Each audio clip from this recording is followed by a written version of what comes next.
you're speaking a lot about the training of the horses, but I know, for example, when you won the world championships in Oman, you draw horses out of a hat.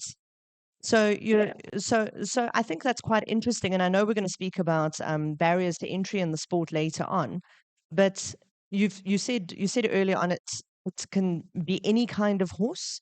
It's reliant on the Yeah. training, but then it's the rider's skill that hugely comes into play. Yeah. And how do you I train think, besides being on the horse, Bev?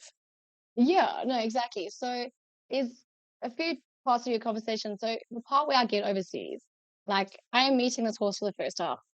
They will be praying over this horse. I'm like, girl, please don't kill me and we'll be good. So if I look at the time I have, so with my horses, I want them to accept the bit, I want my saddle to be fitting, I want everything to be perfect. I get not even an hour with this horse, this new horse. I get given, the equipment, and what I've been doing in the last few years is I take a bit of a softer bit. I find that, the horse can be quite I want to say green, and then they've got this really strong bit in her, like this is just overseas. And then I've put a softer bit in, and I've used a thing called a market harbor. It's actually what they train racehorses with. Now, it's not something you just jump into. I get it. But remember, I have one hand and I'm in a light seat.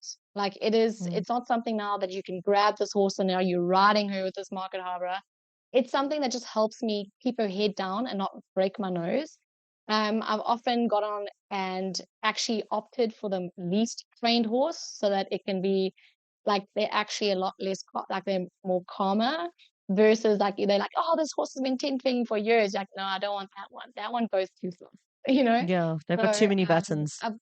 they got way, that one's just way too fast, and he thinks he has to run. So I've often put a market harbor on, shortened my stirrups. I have what we call a pickup strap, which I uh, borrowed with pride from my attempt to do horseball. You can have Yeah. horseball on.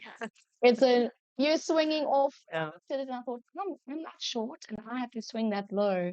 I want a pickup strap, and so when I go over, I do the most I can to get to the horse to where it needs to go. So whether that's a training aid, whether that's, a pickup strap to make sure I don't, Fight it. fall off overseas and my medical aid like has a heart attack.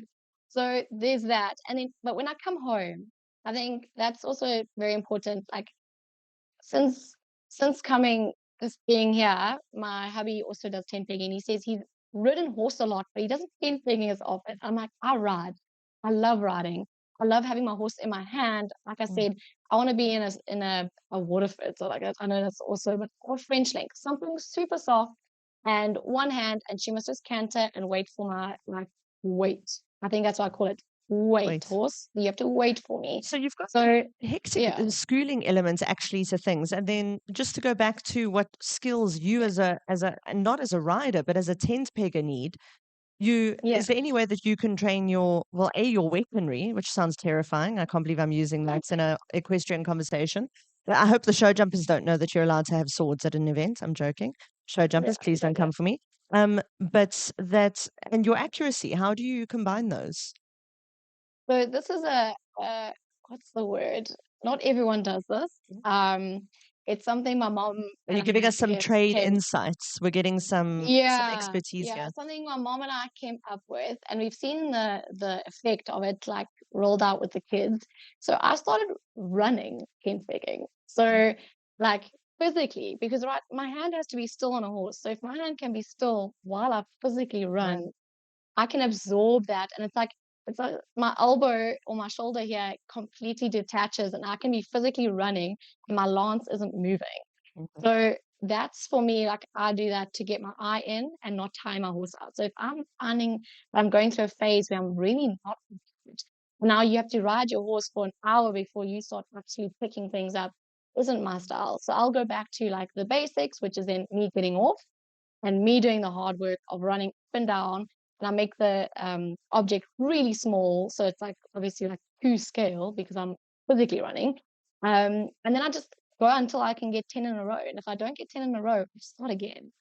Like if Mm. you get to number That's 9 great. and you miss, you start again. And it's up to you to not run yourself like broken. So Yeah, yeah, we did it with kids, and the one girl, that's she great. literally had just done that, and her first event, she got all the rings. I mean, there's 6 rings to get throughout the day, and she got all of them. It was like the first time we'd ever seen a beginner get all her rings, and we were like, what was the difference? What was the recipe? And I was like, she ran. She broke her arm and couldn't ride her left arm, so she ran rings for like months. And when she finally got onto the horse, she was accurate because she knew how to Mhm. absorb everything Yeah. off her body. So A lot yeah, of so that's riders little trade secrets. a lot of riders from a lot of disciplines could stand to be more, we expect our horses to be athletes. We could Yeah. probably do well to be a little more athletic ourselves a lot of the time.